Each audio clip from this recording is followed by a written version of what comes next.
दोस्तों स्वागत है आप सभी का आपके फेवरेट चैनल डियर सर में। मैंने सीटेट के एग्जाम को क्रैक करने के लिए एक वीडियो बनाई थी और उसके अंदर मैंने आपको ट्रिक सिखाई थी और आपसे पूछा भी था कि अगर आप चाहते हैं कि मैं सीटेट एग्जाम की और वीडियो आपके लिए लेकर आऊं तो आप मुझे कमेंट करके जरूर बताना। और आपने उस पर ढेर सारे कमेंट किए, यस वी वांट। इसका मतलब मुझे पता चल गया कि आपको जरूरत है, इसीलिए मैं आज की यह वीडियो सिर्फ खास आपके लिए लेकर आया हूं। और इसके अंदर मैं आपको ऐसे हैक्स बताने वाला हूं, ऐसे टिप्स एंड ट्रिक्स बताने वाला हूं, कुछ ऐसे पॉइंट्स शेयर करने वाला हूं जो आपका टाइम बचाएंगे और सही एक्यूरेसी के साथ सही आंसर ढूंढने में आपकी हेल्प करेंगे। कुछ ही सेकंड्स के अंदर आपके आंसर आपकी आंखों के सामने आने लगेंगे। यकीन ना हो तो पूरी वीडियो आप देखिएगा, बहुत ही कमाल के वो हैक्स और प्रो टिप्स आपके लिए काम करेंगे, बहुत ही बढ़िया हैं। तो देर किस बात की है, आइए शुरू करते हैं वीडियो।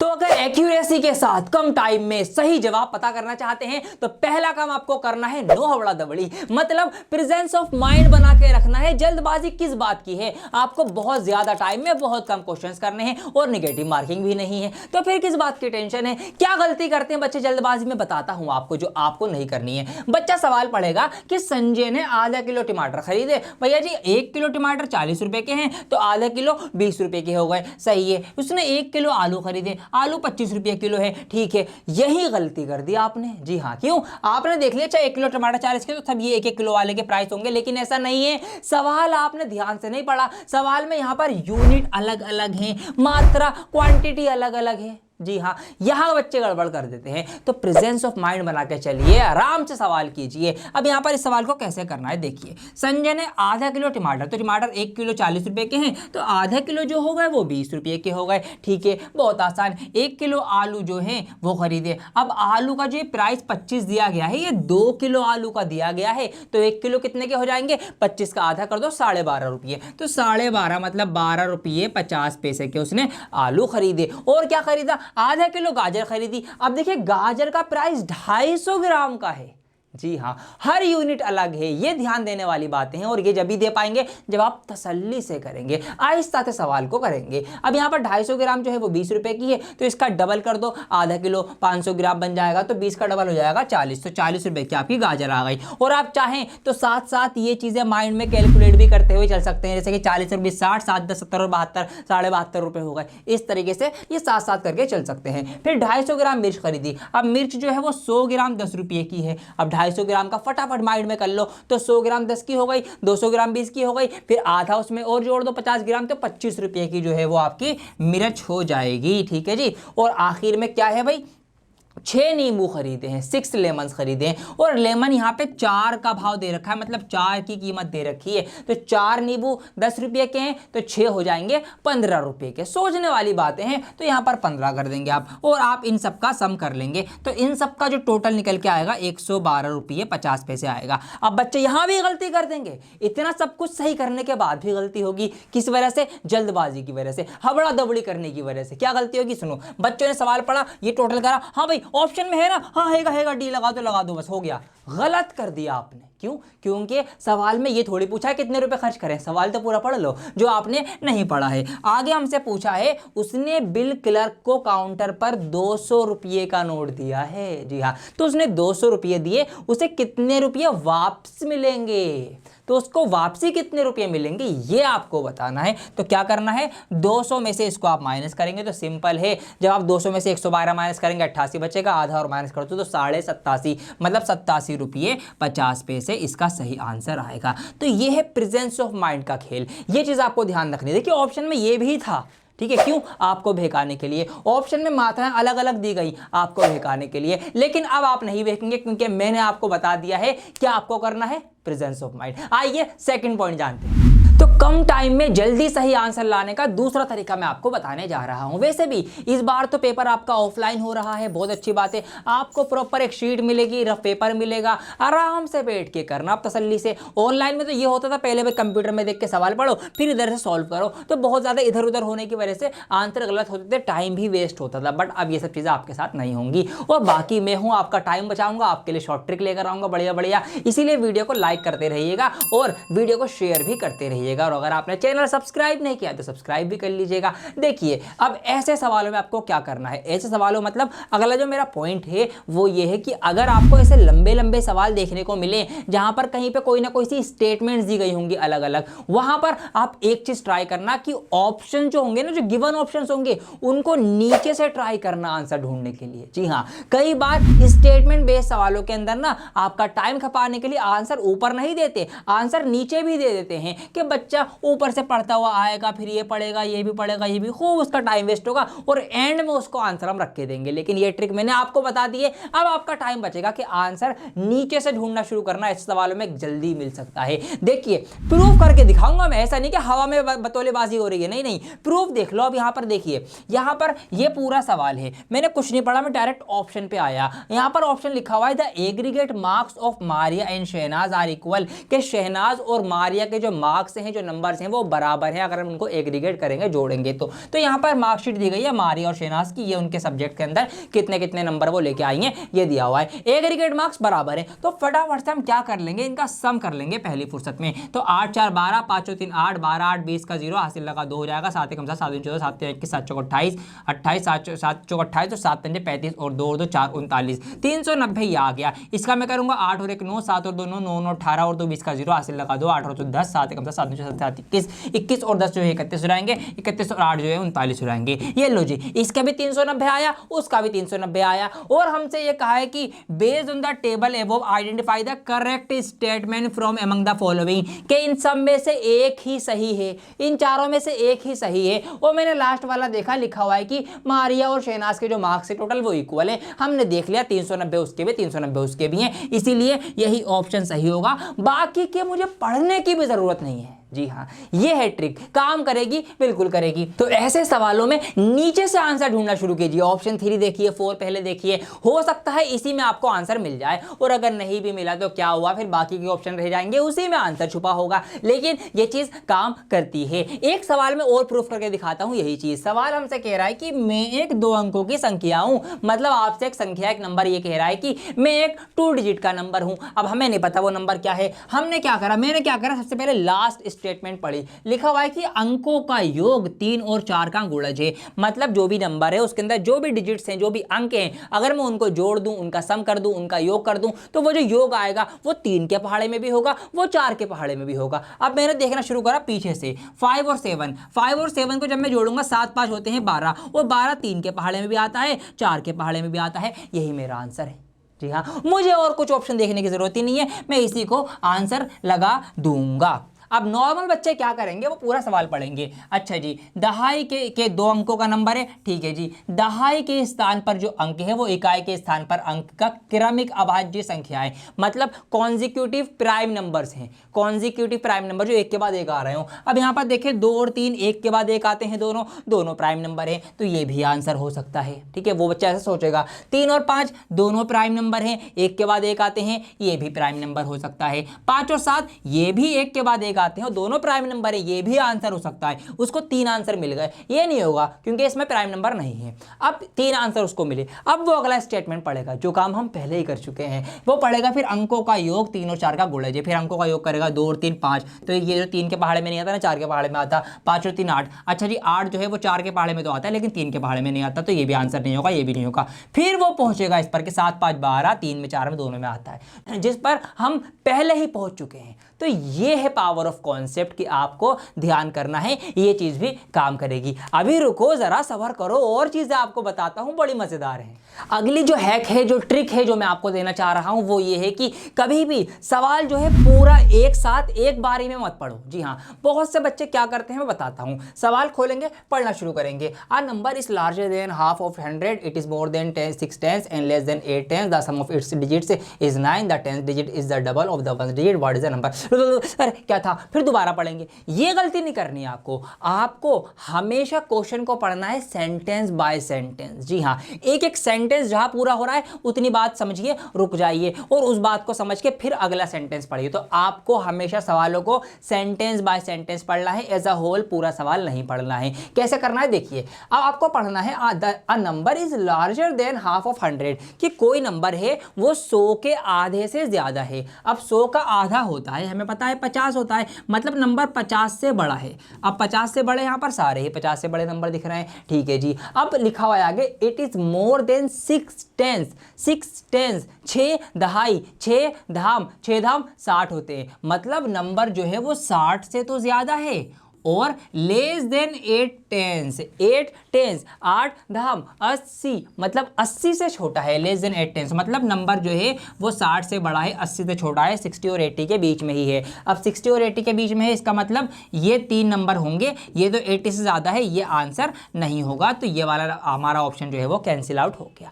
ऐसे आपने पढ़ा। अब अगला सेंटेंस पढ़ो, देख रहे हैं आप कैसे मैं आंसर तक पहुंच रहा हूँ। एक सेंटेंस, दूसरा, अब तीसरा। तीसरा सेंटेंस है the sum of its digits is 9, कि जो वो नंबर है उसके जो डिजिट्स हैं, जो अंक हैं, उन अंकों का जोड़, उन डिजिट्स का सम जो है वो 9 है। अब 9 कहाँ का बन रहा है? 5 4 9, 6 3 9, 7 2 9, तीनों में ही 9 बन रहा है। ये हमने रेक्टिफाई कर लिया। हो सकता था किसी में 9 नहीं बनता, हम उस ऑप्शन को भी कैंसिल आउट कर देते, बट यहाँ तीनों में बन रहा है तो कोई बात नहीं, तीनों ही आंसर मान के चलेंगे हम। अब अगला सेंटेंस, सेंटेंस बाय सेंटेंस। अब अगला सेंटेंस क्या है, कहाँ गया? ये रहा। The tens digit is the double of the ones digit, कि जो टेंस की प्लेस पर डिजिट है, जो दहाई की जगह पर अंक है, वो अंक डबल है इकाई की जगह से। अब यहाँ पर आप देख लो, क्या ये इसका डबल है? नहीं है। क्या ये इसका डबल है? नहीं है। क्या ये इसका डबल है? हाँ जी है, 3 दूनी 6 डबल है। इसका मतलब 63 हमारा आंसर होगा। तो आप डंके की चोट पर बोलोगे आपके मैं ये वाला सवाल सही करके आया था,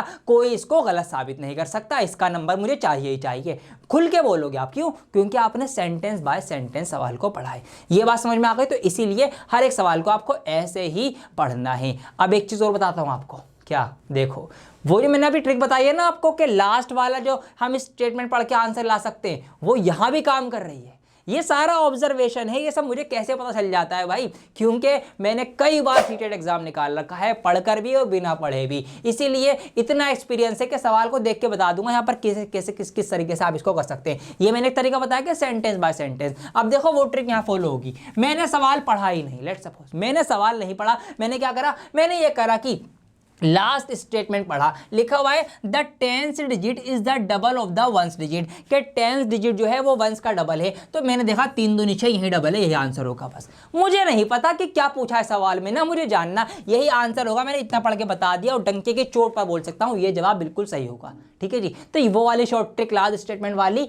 यहाँ भी काम करती है। समझ में आई बात? तो कैसी लग रही है आपको मेरी ये ट्रिक्स? जरा मुझे कमेंट करके तो बताओ। क्या आप चाहते हैं कि इसी तरीके से मैं आपको सिखाऊं सीटेट के लिए? तो प्लीज कमेंट जरूर करें, वीडियो को लाइक करके जरूर बताएं। अब बच्चे जो है ये वाले सवाल भी गलत कर देते हैं, जहां पर थोड़ा सा टाइम और डेट का लोचा आ जाए बच्चे घूम जाते हैं। अब ये सवाल है यहाँ पर, अ train start from Patna on 38 मई, कि 30 मई को एक ट्रेन पटना से चलती है। ठीक है जी, चल गई कितने बजे? 23:40। तो सबसे पहले आप इसको ना अपने वाले टाइम पे देखो, घड़ी वाले टाइम 11-12 बजे वाले टाइम पे। तो 23 बजने का मतलब है रात के 11:40। ये बात माइंड में फिट कर लो। तो रात के 11:40 पे ट्रेन चली है और रीचेज मुंबई पहुंचती है 1 जून को सुबह के 5:15 पे। 5:15 का मतलब है ये सुबह के 5, क्योंकि ये 24 घंटे वाली घड़ी के हिसाब से टाइम दिया जा रहा है। तो रात को 11:40 पे चली और 5:15 पे पहुंच गई। बहुत से बच्चे गलती करेंगे, रात से सुबह तक का टाइम जोड़ देंगे, वो डेट पर ध्यान नहीं देते। जी हाँ, पूरा ध्यान। पहली स्टेप याद करो, प्रेजेंस ऑफ माइंड बना के चलो। अब यहाँ पर महीना है आपका कौन सा? मई का। अब मई में 31 तारीख भी होती है। जी हाँ, 31 का महीना होता है मई। तो इसका मतलब ट्रेन 30 को चली रात को 11:40 पे। ठीक है जी, 11:40। फिर 31 को पूरे 24 घंटे चली। जी हाँ, पूरे 24 घंटे चली और फिर 1 तारीख को सुबह 5:15 पे पहुंची है। कैसे कैलकुलेशन करोगे? रैपिड तरीका बताता हूं। अभी जो बीच का 31 तारीख के पूरे 24 घंटे, सबसे पहले आप ये लिख लो, 24 घंटे पूरे के पूरे 24 घंटे ये लिख लिया आपने। अब ये जोड़ो आप 1 तारीख वाले 5 घंटे, पहले घंटे जोड़ लो, मिनट छोड़ो। अब 5 घंटे, क्योंकि सुबह के 5 बजे मतलब सुबह से लेकर 5 बजे तक 5 घंटे हो गए। तो 24 और 5 कितने हो गए आपके? 29 घंटे हो गए। अब क्या जोड़ना है आपको? घंटे आपके 29 हो गए। अब बचे मिनट्स आपके, मिनट जोड़ो। मिनट्स कैसे जोड़ोगे? 15 मिनट तो आपके ये वाले जुड़ेंगे। ठीक है जी, ये वाले 15 मिनट लगे हैं। और क्या? और 29, ये 30 तारीख को जो चली थी रात को 11:40, ये वाले 20 मिनट भी तो जोड़ो। अब ये 20 मिनट क्यों जोड़ो यहाँ पे? क्योंकि 12 बजने में 20 मिनट है। 12 बजते ही 31 तारीख लग जाएगी और 31 वाला पूरा 24 घंटा हमने यहाँ जोड़ लिया है। तो ये 12 बजने में जो 20 मिनट बाकी थे, ये 20 मिनट हमें जोड़ने हैं। तो जब ये 15 और 20 आप जोड़ेंगे तो कितने जाएंगे आपके? 35 हो जाएंगे। तो 29 घंटे 35 मिनट, ऑप्शन नंबर जो आपका सेकंड है ये इसका सही आंसर होगा। तो बहुत ही आसानी से आप इन वाले सवालों को भी कर सकते हैं। तो आपको पहले घंटे घंटे जोड़ना है, डेट और दिन का ध्यान रखना है, टाइम को अपने 12 घंटे में कन्वर्ट करके सोचना है, पहले घंटे जोड़ लो फिर मिनट्स जोड़ लो। इस तरीके से सही आंसर आप ला सकते हैं। ट्रेन चाहे कहीं से भी चल के कहीं भी पहुंची हो, कितने बजे भी चल के कितने बजे ही पहुंची हो और कितने भी दिन लगे हो, कोई दिक्कत वाली बात नहीं है। तरीका ये फॉलो होगा और आपका सही आंसर आएगा। ऑल सेट, ये चीजें हैं कुछ सिखाने वाली। अब कॉन्सेप्ट से रिलेटेड एक सवाल करवाता हूं। कुछ सवाल आपको ऐसे भी देखने को मिलेंगे जहां पर आपके कॉन्सेप्ट को चेक करा जा रहा होगा, कॉन्सेप्ट की बातें हो रही होंगी। जैसे कि यहां पर यह सवाल दिया गया है, a teacher gives the following task to the students of class 4th, कि एक टीचर ने चौथी क्लास के बच्चों को कुछ काम दिया। क्या काम दिया? टीचर ने कहा कि arrange 25 tiles in all possible rectangular arrays, के 25 टाइलों को कितने तरीके से हम रेक्टेंगुलर फॉर्म में लगा सकते हैं, ये आप लगा के दिखाइए, अरेंज कीजिए। अब यहां पर which of the following mathematical concept, math के कौन से कॉन्सेप्ट को यहां पर एड्रेस किया जा रहा है थ्रू दिस टास्क, मतलब ये काम देकर बच्चों को, बच्चों के कौन से कॉन्सेप्ट के ऊपर काम किया जा रहा है ये आपको बताना है। यहां पर ऑप्शन दिए गए 4 और उसके अंदर भी 3-3 कॉन्सेप्ट हैं। अब देखिए सवाल को समझिए, 25 टाइल लगानी है। अब लेट सपोज हम 25 के 25 इस तरीके से लगा सकते हैं। अब टाइल कैसी होती है, या तो स्क्वायर में होगी या रेक्टेंगल फॉर्म में होगी। सिंपल एज इट, एक टाइल लग गई, 2 लग गई, 3 लग गई, 4 लग गई। तो इस तरीके से जब हम 25 की 25 टाइल लगा लेंगे तो कहीं ना कहीं ये क्या बनेगा, ये आपका एक रेक्टेंगल बनेगा। इस तरीके से क्या बनेगा? रेक्टेंगल बनेगा। अब रेक्टेंगल के अंदर हम क्या क्या चीज़ें सीख सकते हैं? रेक्टेंगल के अंदर हम उसका एरिया निकाल सकते हैं।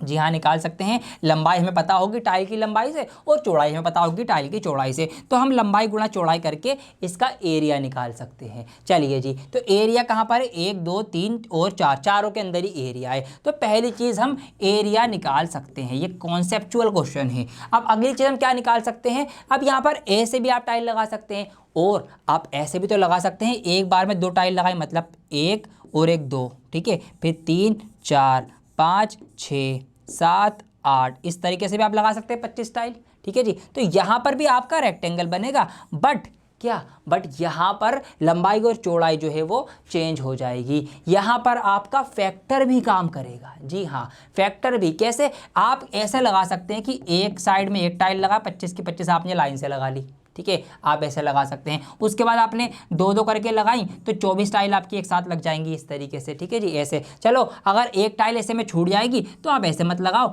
आप जो है वो क्या करो, आप 5 की फॉर्म में लगा लो, 5-5 टाइल करके आप लगाओगे इस तरीके से। तो ये फैक्टर की भी बात हो रही है यहाँ पर। आप बच्चों को फैक्टर भी सिखा सकते हैं यहाँ से कि भैया 5 टाइलें हमने लंबाई में लगाई इस तरीके से और 5 टाइलें हमने चौड़ाई में लगाई, तो इस तरीके से भी 25 टाइलों को लगा सकते हैं, फिर दूसरी शेप बनेगी। बट यहाँ पर उसको हम फैक्टर सिखा सकते हैं कि 25 से कम 25, 5 पंजे 25, 1 और 5 जो होते हैं फैक्टर होते हैं। इस तरीके से फैक्टर की बात होगी। और आपके पेरीमीटर की बात होगी। पेरीमीटर मतलब ये चीज़, इसकी बाउंड्री ऐसे लगाओगे तो बाउंड्री क्या होगी, ऐसे लगाओगे तो पेरीमीटर क्या आएगा। तो आप पेरीमीटर भी सिखा सकते हैं। देखिए, हमने लंबाई में लगाया था तो ये पेरीमीटर आया, फिर हमने 5-5 करके लगाया तो शेप कुछ और बनी, इसका पेरीमीटर कुछ और आएगा। तो आप पेरीमीटर सिखा सकते हो। तो इस तरीके से आप क्या क्या सिखा सकते हो, जो पहले ऑप्शन में 3 चीज़ें दे रखी हैं, आप ये तीनों ही यहाँ पर मैथ के कॉन्सेप्ट जो है बच्चों को इंट्रोड्यूस करा सकते हो, एड्रेस कर सकते हो। एरिया, फैक्टर और पेरीमीटर। ठीक है, क्षेत्रफल, गुणनखंड और परिमाप। देखिए, जिसने लगा रखा है उसने यही आंसर सही लगा रखा है, तो सही जवाब यही है। अब ये तरीका हो गया कॉन्सेप्ट का, लेकिन दूसरा तरीका भी है। देखिए, यहाँ पर बाकी के ऑप्शन में ना वॉल्यूम है, वॉल्यूम वॉल्यूम वॉल्यूम और वॉल्यूम हम निकालते हैं 3D फिगर्स का। ठीक है, मतलब इसमें लंबाई चौड़ाई ऊंचाई होती है। बेसिकली टाइल को हम सिर्फ लंबाई और चौड़ाई में ही नापते हैं, मतलब उसकी लंबाई चौड़ाई देखते हैं, मोटाई नहीं नेगलेक्ट कर देते, मतलब नहीं देखी जाती। तो इन तीनों में वॉल्यूम होने की वजह से ये तो वैसे भी नहीं होंगे, क्योंकि यहाँ पर वॉल्यूम की बात हो रही है, तो यही वाला आंसर सही होगा। आप इसको ऐसे भी कर सकते थे। तो ये मेरी कुछ कोशिश थी ये कॉन्सेप्चुअल सवालों को समझाने की, कि जहाँ कॉन्सेप्ट की बात हो रही है वहाँ आपको टीचर की नज़र से सोचना है। अब मेन पॉइंट ये है कि ऐसे बहुत सारे सवाल हैं। अब कुछ सवाल जो भी आपके पास सैंपल पेपर हैं या जो भी आपने प्रीवियस पेपर्स डाउनलोड कर रखे हैं, उन सब में से आप सवालों को ट्राई करना, आप देखना खुद इंप्रूवमेंट। आपसे सवाल होंगे, ट्रेन वाले करना, टाइम वाले करना और दूसरे भी करना, स्टेटमेंट वाले करने की कोशिश करना। मैथ्स के अंदर आपसे सवाल बनेंगे। ये मेरी कोशिश थी बहुत कम टाइम में मैं आपको कुछ ट्रिक्स बता पाऊँ, कुछ रास्ते दिखा पाऊँ कि कैसे आपको सोचना है, कैसे करना है। अगर आप चाहते हैं कि मैं और वीडियोज़ ऐसी ही लेकर आऊँ सीटेट के एग्जाम के लिए, सो प्लीज मुझे कमेंट करके जरूर बताएं। कमेंट करना बिल्कुल ना भूलें और वीडियो को लाइक जरूर करें। जितना आप सपोर्ट दिखाएंगे मुझे, उतना ही मैं आपको अच्छे से यहाँ पर बेटर प्रेजेंटेशन दे पाऊंगा और अच्छा कंटेंट और सवाल आपके लिए लेकर आऊंगा। भरमार है, इतने यहाँ पर पेपर पड़े हुए मेरे पास प्रीवियस पेपर 10 साल के, और क्या क्या चीजें हैं, इतने सवाल हैं कि मैं आपको 100 सवाल भी करवा सकता हूँ। लेकिन मेरा तरीका है ट्रिक देने का कि ऐसे आपको रास्ता दिखाऊं कि आपका टाइम भी बचे और आप आंसर भी सही लेकर आए। तो इसीलिए अपना सपोर्ट दिखाएं, वीडियो को लाइक करें, चैनल को सब्सक्राइब करें, वीडियो को शेयर जरूर करें। इसीलिए मैं बहुत जल्द लौटूंगा आपके सामने एक और नई वीडियो के साथ। जब तक के लिए बने रहें डियर सर के साथ। जय हिंद।